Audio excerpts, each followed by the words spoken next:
नमस्कार दोस्तों, भगवान भक्ति प्रश्न में आपका स्वागत है। आना जाना जीवन है तो फिर जीना कैसे चाहिए, और खिलने के पहले फूल क्यों मुरझा जाता है, ये सभी को प्रश्न आता है। कभी कभी व्यक्ति को अपना एज डिफाइन नहीं कर सकते, क्योंकि एज जो है वो अपने हाथ में नहीं है। हमारी सांसें हमारे हाथों में नहीं है। तो हम ऐसे पराशक्ति का नियमित तौर पे एक पूजन अर्चन करते आए हैं, जो हमारे अध्यात्म ने हमें दिया है, जो हम सनातनी हैं, तो हमने वहाँ से सीखा है। ये जो वेद शास्त्र है, योग शास्त्र है, शैव मत है, सांख्य शास्त्र है और वैष्णव लोग हैं, ये हमेशा सनातन को ही मानते आए हैं। ये मार्ग भले ही अपने अपने अलग हो, वेदों के हो, योग के हो, सांख्य शास्त्र हो, या वैष्णव लोग हो, या शैव मत हो, इन सभी के रास्ते अलग होते हुए भी मंजिल जो है वो एक ही है। सब अपने अपने अनुसार ईश्वर को ध्याते हैं, भक्ति करते हैं और अंत में ईश्वर में ही समा जाते हैं। ये एनर्जी जो है, जो यूनिवर्सल एनर्जी है, जिसे हम एक पराशक्ति कहते हैं, वो परा भी है और अपरा भी है। समय समय पे वो निराकार तत्व साकार स्वरूप में आकर भक्तों को दर्शन देता है। जब जब भक्तों को ज़रूरत पड़ती है तब तब वो साकार रूप लेता है। ऐसे ही हमारे निराकार शिव है। शिव की अलग अलग लीलाएं हैं, और वो श्रावण मास में जो उनका पूजन चहु और चल रहा है, इस समय तो सभी तरफ हर प्रांत में श्रावण मनाया जा रहा है, और साथ में पुरुषोत्तम मास भी है। सोने पे सुहागा इष्ट का पूजन भी चालू है। ये जो अधिक मास, इसे 3 प्रकार से बोला जाता है: मलमास, पुरुषोत्तम मास, अधिक मास। ये क्यों कहा गया है? जब महीनों में 365 दिन जो साल के होते हैं, सूर्य अपना जो चक्र लगाता है, घूमता है, चंद्र हमारा जो घूमता है, फिर उसके जो 365 दिन के जो चंद्र के दिन होते हैं, 365 दिन के जो हमारे सूर्य के दिन होते हैं, इसमें काउंटिंग में जैसे 30 दिन हो गए, फिर 31 दिन, ऐसे 30 और 31 का हमारा महीना होता है। फेब्रुवरी में हमारे कट जाते हैं तो हम 29 का होता है। तो जो ये महीने कटते रहते हैं ना, जो एक एक दिन कम होते रहते हैं, वो सब जोड़ के जो 30 दिन तैयार होता है, वो एक्स्ट्रा का होता है। वो एक्स्ट्रा का जो ये 3 साल तक पूरा होता है, ये राउंड, चाहे वो चंद्रायन का हो चाहे सूर्यायन का हो, तो ये जो राउंड होता है 3 साल में कंप्लीट होता है। तो वो एक्स्ट्रा के 30 दिन बन जाते हैं जोड़ जोड़ के। जो बचे हुए दिन रहते हैं घूमते हुए, तो उन सबको जोड़ के जो बनता है एक, वो 30 दिन का आंकड़ा बनता है, और उसे हम कहते हैं अधिक मास, यानी एक्स्ट्रा का। अब ये अधिक मास इस तरीके से आया, तो 12 महीने के अपने अपने जो है वो देव है, हर महीने के अपने देव है। पर जो ये एक्स्ट्रा का जो आया महीना, 3 साल में जो एक महीना आता है एक्स्ट्रा का, उस महीने को कोई भी देवता ने स्वीकार नहीं किया था। तो उस महीने के लिए भगवान विष्णु से प्रार्थना की गई, और भगवान विष्णु ने इस अधिक मास को स्वीकारा कि तुम्हारे इस अधिक मास में मेरा पूजन जो अर्चन करेगा, वो उस 12 महीने में किए हुए पूजन का फल एक ही बार में पालेगा। तो ये बहुत बड़ा चीज़ होता है श्रावण में आना। अधिक मास ये कोई भी महीने में साथ में आ सकता है 3 साल के बाद। ये बहुत बड़ा संयोग हुआ है कि ये जो महीना आया है श्रावण के साथ आया है। तो हरि और हर की पूजा साथ में चालू है। तो ये बहुत ही बड़ा संयोग है, और हर किसी ने इसका फ़ायदा उठाना चाहिए। अधिक मास में भगवान विष्णु का पूजन किया जाता है। पुरुषोत्तम इसे कहा जाता है। गीता का 15वां अध्याय पुरुषोत्तम जो अपना अध्याय है भगवान का, वो इस समय पढ़ना चाहिए। रामायण में सुंदरकांड का जो पाठ आता है वो भी इस समय पढ़ना चाहिए। हर एक घर में व्यक्ति ने नियम और धर्म से चलना चाहिए। सनातन धर्म हमें सिखाता है और इसे हमें अपनाना ही चाहिए।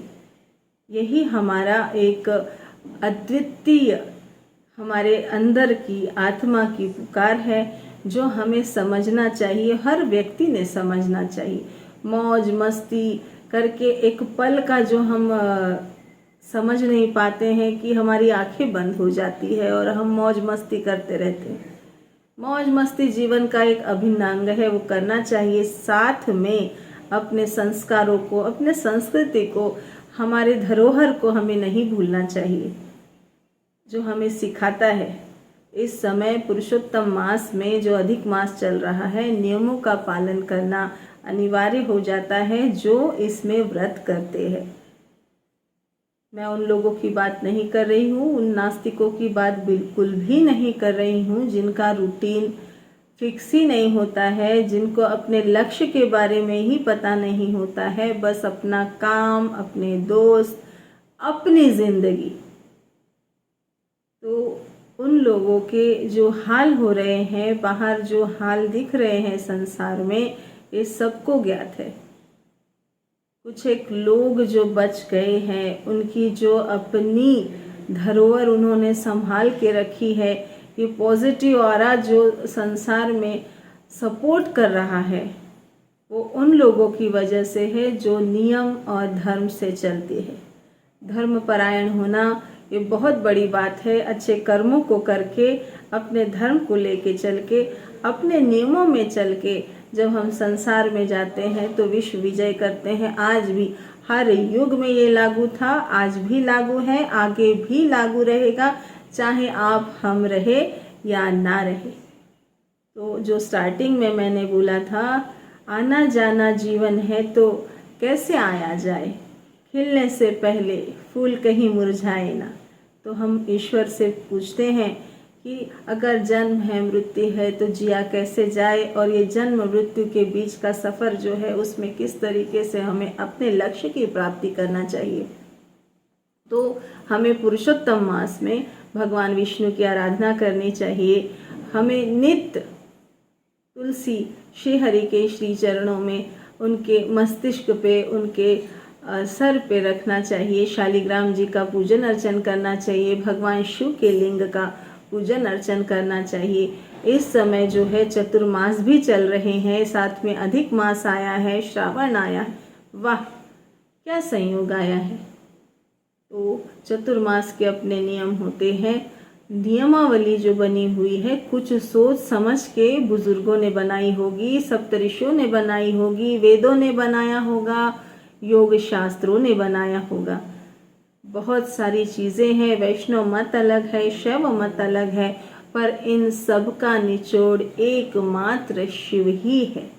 जब वो निराकार तत्व चहुओर समाया है, उसके अपनी लीलाएं हैं। जब वो साकार होके आता है और उसे आना ही पड़ता है। भगवान शिव जो है वो 3 प्रकार से भक्तों के सानिध्य में हमेशा रहते हैं। लिंग रूप में वो भक्तों को प्रजनन करते हैं। लिंग का जो स्वभाव है वो देना है, प्रजनन करना है। और जो भगवान शिव है उनका अपना एक कार्य है, वो तीनों रूप में समाते हैं। वो पालन करता भी है, वो संहार करता भी है, और वो जन्मदाता भी है। तीनों रूप में है। ओमकार में वो कौन है? पालन करता है। लिंग में कौन है? वो प्रजनन करता है। और संहार करने की मुद्रा क्या है? तांडव है उनका। जब ये चारों ओर सृष्टि तांडव मचाती है, ज्वालामुखी फटते हैं, बादल फटता है, क्या है ये?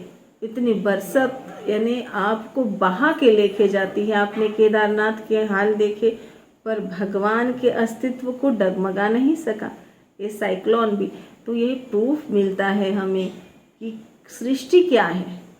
सृष्टि को समझना, सृष्टि के साथ चलना, सृष्टि के नियमों का पालन करना, ये हम सबके लिए अनिवार्य है।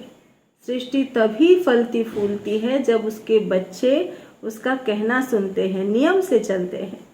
सृष्टि को अगर प्रसन्न रखना है तो नियम से चलना ही पड़ेगा, है ना। तो जो शिव है उन्होंने कई प्रकार की लीलाएं की है। शिव का एकादश अवतार जो है वो पुरुषावतार भी हुआ है। 11 प्रकार के उन्होंने पुरुषों की इसमें अवतार लिए हैं, उसे पुरुषावतार कहते हैं। और 11 प्रकार के उन्होंने रुद्र के अवतार भी लिए हैं। मैंने कुछ अवतारों के बारे में आपको, पुरुष अवतार, रुद्र अवतार के बारे में कहानियाँ सुनाई कि किस तरीके से भगवान शिव ने उस अवतार में प्रकट हुए हैं। आज किरात अवतार की मैं आपको कहानी बताऊंगी।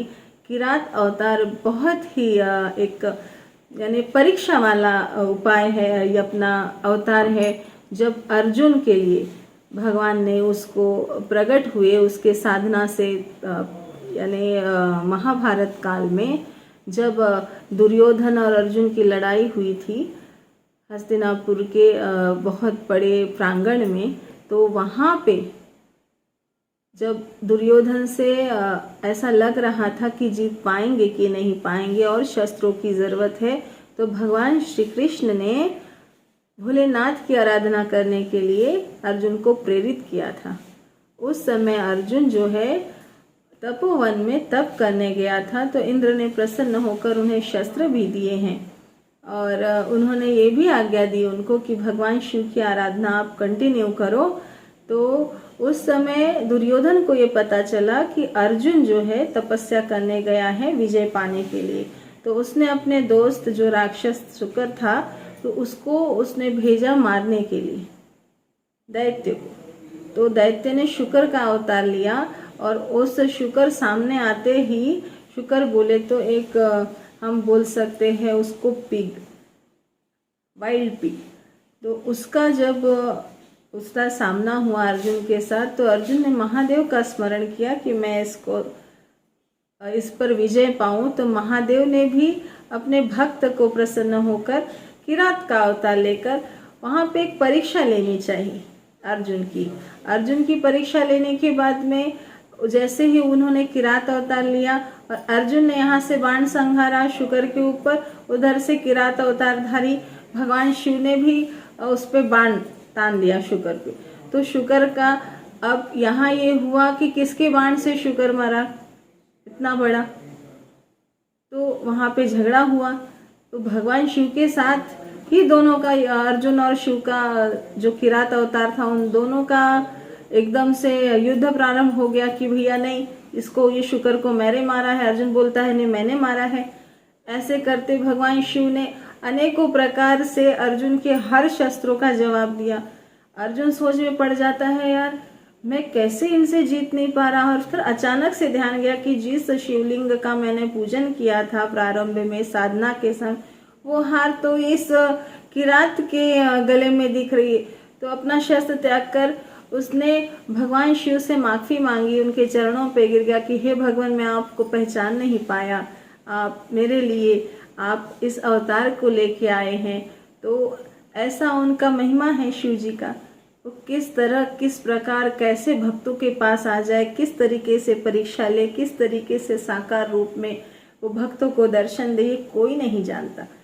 चाहे वो युग रहा हो, चाहे ये युग रहा हो, कईयों ऐसे हैं तपस्थलियाँ जहाँ पे बड़े बड़े ऋषि योगी मुनि हिमालय के पर्वतों पे आज भी अंदर तपस्या कर रहे हैं। सत्य है, कई लोगों से मैं मिली हूँ, कई साधु संतों से मैं मिली हूँ, कई ऐसे ऑफिसर्स से मैं मिली हूँ जो हिमालय की गुफाओं में आज भी वो संत लोग, वो लोग बाहर नहीं आते। वो ऐसी जड़ी खा के अपनी साधना कर रहे हैं कई सालों से, कोई 100-200 साल के ऊपर से है ये है। आप बद्रीनाथ जाइए, बद्रीनाथ की गुफाओं में पर्वतारोहण का जो एक मार्ग है, वहाँ पे कई ऐसे साधु आपको मिल जाएंगे। कई ऐसे जो आप स्वर्गारोहण के लिए जाओगे ना, तो वहाँ पे कई ऐसे साधु मिल जाएंगे। उनकी आप जो भी हिस्ट्री पूछेंगे वो बताएंगे आपको। और कई संत लोग तो ऐसे हैं जो वहाँ से बाहर भी नहीं निकलते, कई सालों से तपस्या कर रहे। मेरे परिचित है एक ऑफिसर, उन्होंने मुझे अपने अनुभव बताए, तो मैं धन्य हो गई कि देखिए ऑफिसर्स जो है वहाँ तैनात है, वहाँ पे भी ऐसे ऐसे साधु उनको बताते हैं मिलते हैं, ऐसे संत लोग उनसे मिलते हैं कि वो समझ में ही नहीं आता है कि ये कितने सालों से यहाँ जीवित है। ये प्रूफ देती है सृष्टि की आज भी सृष्टि के आराधक, निराकार तत्व के आराधक मौजूद है। तो हम किरात अवतार की जय जयकार करते हैं, भगवान शिव की जय जयकार करते हैं। और प्रभु का ऐसा ही प्यारा सा अंश जो है हनुमान जी हैं भगवान शिव के, उनको कौन नहीं जानता। भगवान शिव के सबसे प्यारा अवतार जो है 11वां अवतार जो पुरुषावतार में आया है, जो हनुमान जी है, उनकी हम निरंतर पूजन अर्चन करते हैं। आज भी अमरत्व में भगवान राम जी ने उन्हें अवतार, इस अवतार में जब वो मिले तो उन्हें आशीर्वाद दिया है कि चारों युग प्रताप तुम्हारा, चारों युग तुम्हारा ही बोलबाला होगा, हर युग में तुम्हें ही लोग ध्याएंगे, तुम्हारा पूजन अर्चन करेंगे और तुम्हें इस सृष्टि में अपना एक ऐसा नाम बनाओगे, मेरे प्रिय भक्त का नाम सर्वोपरि होगा। सबसे प्यारे भक्तों में भक्त शिरोमणि आप कहलाएंगे। आप हनुमान जी, आप चारों युग में विद्यमान रहेंगे। ये आशीर्वाद माता रानी सीता ने और भगवान राम ने मिलके हनुमान जी को दिया था। आज भी हनुमान जी के इतने भक्त हैं। हनुमान जी की रोचक कहानी मैं नेक्स्ट वीडियो में आपको बताऊंगी कि हनुमान जी कैसे अवतरित हुए। भगवान शिव ने अपना 11वां अंश, अपना हनुमान जी का स्वरूप कैसे लिया। तो फिर मिलते हैं दोस्तों। जय श्री राम, जय माता दी।